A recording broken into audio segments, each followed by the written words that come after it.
وأما من خاف مقام ربه ونهى النفس عن الهوى فإن الجنة هي المأوى.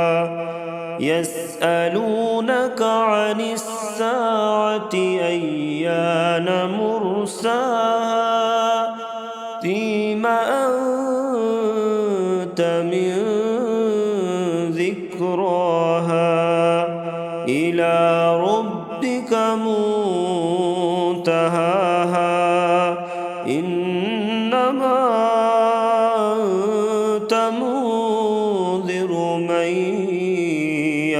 يخشاها كأنهم يوم يرونها لم يلبثوا